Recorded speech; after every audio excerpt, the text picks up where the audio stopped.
So, video 2 is on the teleological argument or the argument of design. Now, some of you have been struggling with this, right? There's no reason for it. It's a very straightforward answer, right? Now, if you get asked to explain or describe how the teleological argument shows the existence of God, make sure you listen to that question or you read that question fully.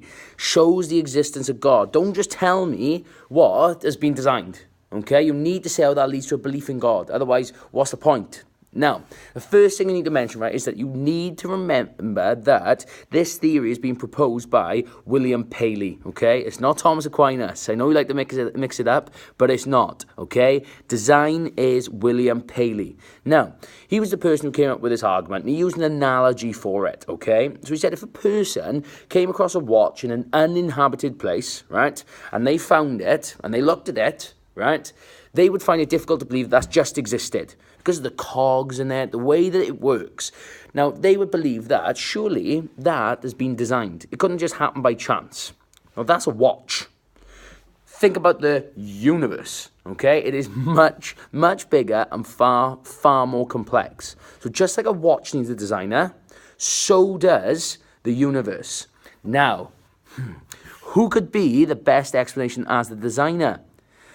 I think probably an omniscient, an omnibenevolent, an omnipotent God, okay? And that is why it leads to a belief in God.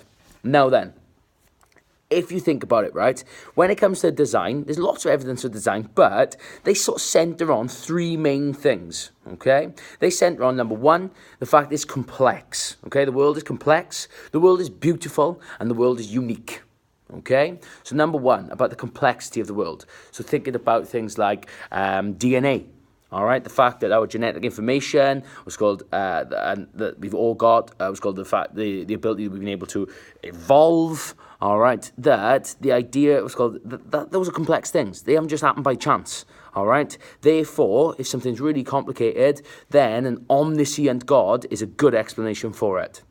The next one about the fact the world is beautiful, all right, then we're talking about, now, don't write Beyonce in your exams, all right, but if that helps you to remember beautiful, all right, how could somebody like Beyonce exist by chance, all right? I find it hard to believe. Now, the actual evidence you want to talk about, all right, is the beauty of nature, sunsets, mountains, oceans, etc., all right? Now, the fact that God is all-loving makes him a good explanation for these things. The other one, all right, about the fact that the world is unique. We are the only planet with the exact conditions to support human life, all right? And also, it works to the laws of science, things like gravity, etc., all right? Now, creating these conditions, creating these rules just don't appear out of anywhere. They need a rule maker. Why do you follow school rules? Well, because the head teacher came up with those rules. Now, to have rules, you need a rule maker. Best explanation as a rule maker, God. Why? Because he's omnipotent. He's all-powerful. He's the all-powerful ruler, if you want, okay? The all-powerful rule maker. Now, if you get asked the question to explain why some people believe that the world has been designed, then you've got to focus on these areas, okay? Number one, all right, you do your first paragraph about the fact that they believe that the world's been designed because of the argument put forth by William Paley. And then you just say, this is because, and you explain it just like I did a second ago. Then the impact of that, all right, is that they would say that the world clearly has been designed. It leads to them, sort of, it reinforces the idea of God being all-loving, all-knowing, etc. Now, for the second paragraph, right, combine those three ideas together. The fact that the world is complex, unique, and beautiful. Okay, so it's three ideas. You write a paragraph about that and about how God is the best explanation, all right, because of the omnis. Now, final thing, right? Why the world hasn't been designed.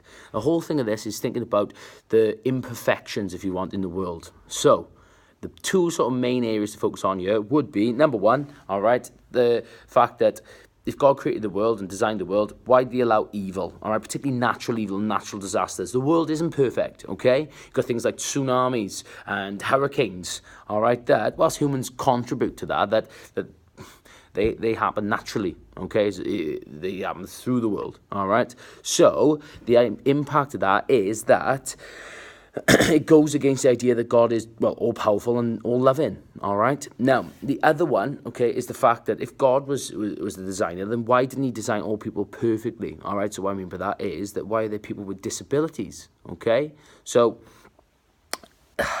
as a result of that, do you mean that living with a physical or mental disability is debilitating or sort of stops some people from being able to maybe fulfill God's plan, all right? Or just makes their life a bit more difficult? Well, why would God do that if he was all loving and all knowing? Okay, so that leads to some people believing not believing in God and becoming atheist.